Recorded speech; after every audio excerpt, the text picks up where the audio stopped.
మళ్ళీ హస్తానిదే పైచేయి. కాంగ్రెస్ గెలిచే ఎంపీ సీట్లపై క్లారిటీ ఇదే. తెలంగాణ అసెంబ్లీ ఎన్నికల మాదిరే లోక్సభ ఎన్నికల్లోనూ కాంగ్రెస్ సత్తా చాటి అత్యధిక ఎంపీ సీట్లు కైవసం చేసుకునేలా కాంగ్రెస్ నాయకత్వం పనిచేసింది. 17 లోక్సభ స్థానాలకు గాను కనీసం 14 స్థానాల్లో విజయం సాధించాలన్న లక్ష్యంతో ముందుకు పోయింది.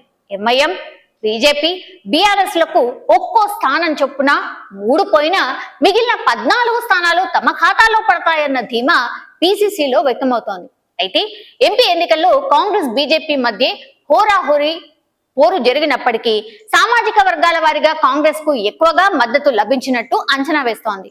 బూత్ ఏజెంట్ల ద్వారా పోలింగ్ సరళిని రాష్ట్ర నాయకత్వం క్షుణ్ణంగా పరిశీలించింది. అసెంబ్లీ నియోజకవర్గాల వారిగా ఓట్ల అంచనా వేసుకున్న హస్తం పార్టీ డబుల్ డిజిట్ రావడం ఖాయమనే విశ్వాసంతో ఉంది.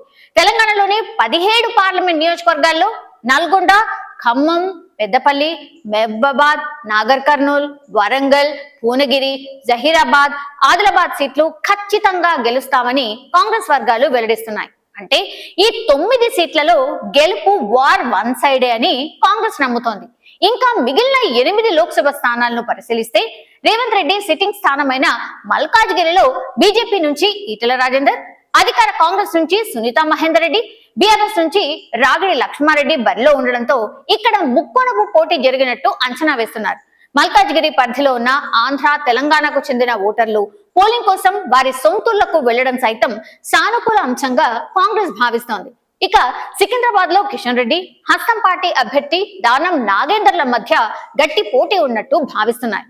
ఇక్కడ మైనార్టీలు, మున్నూరు కాపులతో పాటు బీసీల ఓట్లు తమకు అనుకూలంగా పడ్డంతో దానం నాగేందర్ గెలుపు ఖాయమని కాంగ్రెస్ వర్గాలు చెప్తున్నాయి. చేవెలలో sitting MP Ranjith Reddy, BJP అభ్యర్థి కొండా విశ్వేశ్వర్ రెడ్డి మధ్య గట్టి పోటీ ఉన్నట్టు హస్తం పార్టీ వర్గాలు అంచనా వేస్తున్నాయి. అయినప్పటికీ రంజిత్ రెడ్డికి కాస్త మెజార్టీ తగ్గినా గెలుపు తమదే అన్న ధీమా మాత్రం కాంగ్రెస్ వర్గీయుల్లో కనిపిస్తోంది. మెదక్లో బీఆర్ఎస్, కమలం పార్టీ, కాంగ్రెస్ అభ్యర్థి మధ్య త్రికోణ పోటీ నెలకొన్నట్టు తెలుస్తోంది. ఇక ముఖ్యమంత్రి సొంత నియోజకవర్గం కొడంగల్ ఉన్న మహబూబ్ నగర్ లో జీకేఆర్ పై గెలుపు అంత సులువు కాదన్న భావన వ్యక్తమవుతోంది. అయితే కొడంగల్, జడ్చర్ల, షాద్ నగర్ అసెంబ్లీ సెగ్మెంట్స్ లో మెజార్టీ వస్తే గెలుపు సాధ్యమని అంచనా వేస్తున్నారు. కరీంనగర్, నిజామాబాద్ నియోజకవర్గాలపై కాంగ్రెస్ పార్టీ దాదాపు ఆశలు వదులుకున్నట్టు స్పష్టమవుతోంది. కరీంనగర్ లోనూ బీజేపీ నుంచి బండి సంజయ్ బరిలో ఉండడం, హస్తం పార్టీ అభ్యర్థి ప్రకటనలో జరిగిన జాప్యం వల్ల కాంగ్రెస్ కు చుక్కెదురయ్యే పరిస్థితి కనిపిస్తోంది. కాంగ్రెస్ అంచనా వేసిన లెక్క ప్రకారం చూస్తే గతంలో 3 ఎంపీ స్థానాలు కైవసం చేసుకున్న కాంగ్రెస్ ఇప్పుడు మాత్రం 12 లోక్సభ స్థానాల్లో గెలుపు పక్కా అని అర్థమవుతోంది. దీనిపై అధికారిక లెక్క తేలాలంటే జూన్ 4న వెలువడనున్న ఎన్నికల ఫలితాలు ఎవరిని పార్లమెంట్ కు పంపుతాయో, ఎవరిని ఇంటికి సాగనంపుతాయో తేలిపోబోతోంది. మరిన్ని అప్డేట్స్ కోసం మా కాయ్ టీవీని సబ్స్క్రైబ్ చేసుకోండి. మా వీడియో కనుక మీకు నచ్చినట్లయితే లైక్ చేయండి, షేర్ చేయండి. మీ విలువైన అభిప్రాయాలను కామెంట్ బాక్స్లో తెలియజేయండి.